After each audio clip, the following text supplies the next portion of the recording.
Hello മക്കളെ, നമസ്തേ. A plus ഹിന്ദിയുടെ പുതിയൊരു വീഡിയോയിലേക്ക് എല്ലാവർക്കും സ്വാഗതം. ഇന്ന് നമ്മൾ ഇക്കായി 4 രണ്ടാമത്തെ ചാപ്റ്ററായ ഇതൊരു കവിതയാണ്. ഹമാര കവിത കാ നാം ക്യാ ഹേ? പൈതൽ ചൽത്താ ഹുവ ആദ്മി, കാൽനടയായിട്ട് നടക്കുന്ന മനുഷ്യൻ എന്നാണ് ഈ ഒരു ചാപ്റ്ററിൻ്റെ പേര് വരുന്നത്. നമുക്ക് നോക്കാം, കവിതയിലേക്ക് പോകാം. ചമക്ദാർ സടക് പർ ചൽ രഹേ കാരോं के हुजूम में कितना निरीह दिख रहा है പൈതൽ ചൽത്താ ഹുവ ആദ്മി. ചമക്ദാർ സടക്ക് പർ എന്ന് പറഞ്ഞാൽ ഷൈനി ആയിട്ടുള്ള, തിളങ്ങുന്ന, സടക്ക് പർ റോട്ടിൽ. നമുക്കറിയാം, നല്ല വെയിലത്ത് റോഡിൽ എന്തായാലും നല്ല തിളക്കമായിരിക്കും അല്ലേ? അപ്പോൾ അത്തരത്തിലുള്ള റോഡിലൂടെ പോകുന്ന കാറുകളുടെ ഇടയിൽ, ഹുജൂം എന്ന് പറഞ്ഞാൽ ഇടയിൽ എന്നാണ്. കിത്തിന നിരീഹ് ദിക് രഹാ ഹേ, കിത്തിന എത്രത്തോളം, നിരീഹ് എന്ന് പറഞ്ഞാൽ പാവം പോലെ, അതായത് ഹെൽപ്ലെസ് ആയിട്ട്, ദിക് രഹാ ഹേ കാണപ്പെടുന്ന, പൈതൽ ചൽത്താ ഹുവ ആദ്മി ഇങ്ങനെ കാൽനടയായി നടക്കുന്ന ഒരു മനുഷ്യൻ. Okay. How helpless a pedestrian looks amidst the crowd of cars moving on the shiny roads. നിങ്ങൾ ജസ്റ്റ് ഇമാജിൻ ചെയ്യണം, ഒരു ക്രൗഡ്, അതായത് കാറ് നിറഞ്ഞിട്ടുള്ള ഒരു റോട്ടിലൂടെ ഒരു പാവപ്പെട്ട ഒരു മനുഷ്യൻ ഇങ്ങനെ നടന്നു പോവുകയാണ്. അപ്പോൾ ആ സമയത്ത് കാർമേ ബൈറ്റേ ഹുയി ബഡേ ലോഗ്, കാറിൽ ഇരിക്കുന്ന വലിയ ആളുകൾ, അതായത് റിച്ചായ ആളുകളായിരിക്കുമല്ലോ കാറിൽ ഇരിക്കുന്നത്. അപ്പോൾ അവർ ഉസേ ഹിക്കാരത് സേ ദേഖ്തേ ഹേ, അവനെന്ത് ചെയ്യുന്നുണ്ട്? അവനെങ്ങനെ, ഹിക്കാരത്ത് എന്ന് പറഞ്ഞാൽ ദൃണാസെ, ദേഷ്യത്തോടെ എന്ത് ചെയ്യുന്നുണ്ട്? നോക്കുന്നുണ്ട്. ജൈസേ വോ കിസി ദൂസരി ദുനിയാസെ ആയാ ഹുവ ആദ്മി ഹേ. എങ്ങനെയാണ്, ഏത് രീതിയിലാണ് ഇപ്പോൾ നമ്മളൊരാൾ നോക്കുന്ന സമയത്ത് നമ്മുടെ മനസ്സിൽ എങ്ങനെയാണ് എന്നുള്ളത് നമ്മുടെ മനസ്സിലുണ്ടാവും. ഇപ്പോൾ ഒരാളെ സ്നേഹത്തോടെ നോക്കുന്ന സമയത്ത് നമ്മുടെ ഫേസിൽ അത് കാണും. നമ്മൾ അവരെ സ്നേഹത്തോടെയാണോ നോക്കുന്നത്, അല്ലെങ്കിൽ ഭയങ്കര വിഷമത്തോടെയാണോ നോക്കുന്നത്, അത് ബാക്കിയുള്ള ആളുകൾക്ക് മനസ്സിലാകും. അപ്പോൾ അതേപോലെ ഇദ്ദേഹത്തെ എങ്ങനെയാണ് നോക്കുന്നത്? വളരെ ദേഷ്യത്തോടെ ആണ് നോക്കുന്നത്. എന്നിട്ടോ അവരുടെ മുഖത്ത് അത് എഴുതി വെച്ചിട്ടുണ്ട്. എന്താണ്? ജൈസെ, എങ്ങനെയാണ്? ഓ കിസി ദൂസരി ദുനിയാസെ ആയാ ഹുവ ആദ്മി ഹേ, വേറെ ഒരു ലോകത്ത് നിന്ന് വന്ന ആളെപ്പോലെ, അതായത് ഒട്ടും ഞങ്ങൾക്ക് ഇഷ്ടമില്ല നിന്നെ എന്നുള്ള രൂപത്തിൽ ആണ് അവർ നോക്കുന്നത്. The rich people sitting in the car and look at him with hate as if he is a man from another world. Next stanza നോക്കാം. വേ നഹീം ജാൻതേ കി ഉസ് ദം പർ ഉൻകെ ചെഹരെ പർ റൗനക് ഹേ.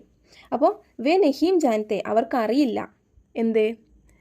ഉസ്കെ ദം പർ, ദം എന്ന് പറഞ്ഞാൽ അവൻ്റെ ശക്തി, അദ്ദേഹത്തിൻ്റെ ശക്തി, ഉൻകെ ചെഹരെ പർ റൗനക് ഹേ, അതായത് ഈ പാവപ്പെട്ട മനുഷ്യൻ്റെ ശക്തി കൊണ്ടാണ് ഈ കാറിലിരിക്കുന്ന ആളുകളുടെ മുഖത്ത്, റൗനക്ക് എന്ന് പറഞ്ഞാൽ എന്താ? നമ്മൾ നേരത്തെ പറഞ്ഞ ചമക്കിൻ്റെ മീനിങ് ആണ്. ചമക്ക് എന്ന് പറഞ്ഞ മിസ് എന്താ മീനിങ് പറഞ്ഞു തന്നത്? ഗ്ലോയിങ് അല്ലേ, തിളക്കം ഉണ്ടായത്. അപ്പോൾ ഈ കാറിലിരിക്കുന്ന വ്യക്തികൾക്കറിയില്ല ഈ നടന്നു പോകുന്ന പാവപ്പെട്ട മനുഷ്യൻ്റെ ശക്തി അല്ലെങ്കിൽ അധ്വാനം കൊണ്ടാണ് ഇവരുടെ മുഖത്ത് ഈ ഒരു തിളക്കം ഉണ്ടായത് എന്ന് ഇവർ മനസ്സിലാക്കുന്നില്ല. They don't know that it is because of him that their face glow. Next stanza നോക്കാം. വോ അനാജ് ഉഖാന ബന്ദ് കർ ദേൻ തോ വേ ഭൂക്കോം മർ ജായേഗ. അപ്പോൾ എന്തുകൊണ്ടാണ് ഇയാളുടെ ശക്തി കൊണ്ടാണ് ഇവരുടെ മുഖത്ത് ഗ്ലോ ഉണ്ടെന്ന് പറയാൻ കാരണം? വഹ്, കാരണം ഈ പാവപ്പെട്ട മനുഷ്യൻ അനാജ് ഉഖാന, അനാജ് എന്ന് പറഞ്ഞാൽ എന്താ? നമ്മൾ ഫുഡ് ഉണ്ടല്ലോ, നെല്ല് കൃഷി ചെയ്യുന്നത്, ഉഖാന എന്ന് പറഞ്ഞാൽ കൾട്ടിവേറ്റ് ചെയ്യുന്നത്, അല്ലെങ്കിൽ നമ്മളെന്തെങ്കിലും ഭക്ഷണ സാധനങ്ങൾ, ഗ്രെയിൻസ് ഉണ്ടാക്കുന്നത്, ബന്ദ് കർ ദേൻ തോ, അത് സ്റ്റോപ്പ് ചെയ്യുകയാണെങ്കിൽ എന്താ സംഭവിക്കുക? വേ ഭൂക്കോമേ മർ ജായെങ്കെ, അവർ പട്ടിണിയിൽ മരിച്ചു പോകും. ഭൂക്ക് എന്ന് പറഞ്ഞാൽ പട്ടിണിയാണ് കേട്ടോ, വിശന്ന് മരിക്കും.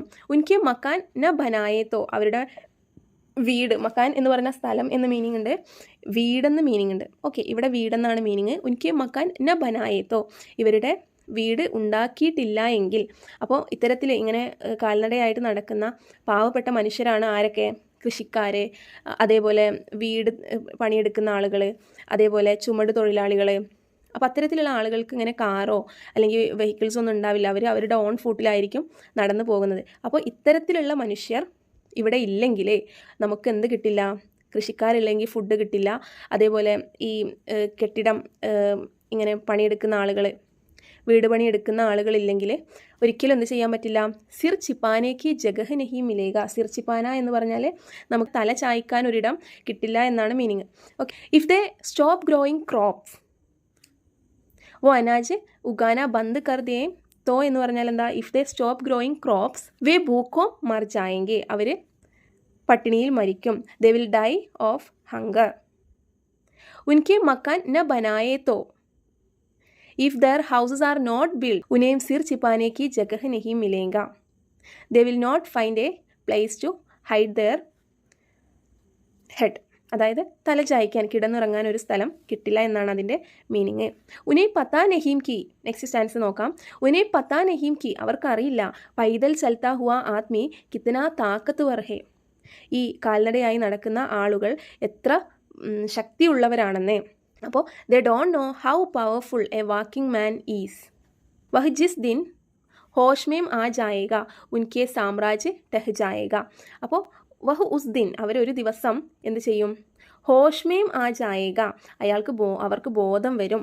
അപ്പോൾ അവരെന്ത് ചെയ്യും, അവരുടെ സാമ്രാജ്യങ്ങൾ, നിങ്ങളുടെ ഈ ഒരു സാമ്രാജ്യം തകരും, അല്ലെങ്കിൽ നിങ്ങളുടെ ഈ ഒരു അഹങ്കാരം, അതേപോലെ ഈഗോ, അങ്ങനെയുള്ള കാര്യങ്ങളൊക്കെ തകരും എന്നാണ് പറയുന്നത്. കാരണം എന്താ, ഇവരെ പോലെയുള്ള അധ്വാനിക്കുന്ന തൊഴിലാളികൾ ഉണ്ടെങ്കിൽ മാത്രമേ നമുക്ക് ഈ ഒരു ഇവിടെ പിടിച്ചു നിൽക്കാൻ കഴിയൂ. They don't know how powerful a walking man is. The day he comes to his sense their empire will collapse. അപ്പോൾ ഈ ഒരു കവിതയുടെ സന്ദേശം എന്താണ്, സമൂഹത്തിൻ്റെ യഥാർത്ഥ ശക്തി സാധാരണ മനുഷ്യൻ്റെ കയ്യിലാണ്. പുറമേ നിന്ന് നോക്കുന്ന സമയത്ത് അവരെന്താണ്, ഹെൽപ്ലെസ് ആണെന്നാണ് നമുക്ക് തോന്നുന്നത്. അവരുടെ പ്രയത്നമാണ് സമ്പന്നരുടെ ജീവിതത്തെയും ഭംഗിയെയും നിലനിർത്തുന്നത്. അതിനാൽ ഒരാളെയും നമ്മൾ എന്ത് ചെയ്യരുത്, അവഹേളിക്കരുത്. സാധാരണ മനുഷ്യൻ തൻ്റെ യഥാർത്ഥ ശക്തിയെ തിരിച്ചറിയുന്ന ദിവസം അഹങ്കാരവും അസമത്വവും നിറഞ്ഞ സാമ്രാജ്യം തകർന്നു പോകും. അപ്പോൾ ഈ ഒരു പോയം എല്ലാവർക്കും മനസ്സിലായി കാണുമെന്ന് കരുതുന്നു. ഇനി അഥവാ മനസ്സിലായിട്ടില്ലെങ്കിൽ കമൻറ്റ് ചെയ്യാൻ മറക്കരുത്. ഓക്കെ, ധന്യവാദ്.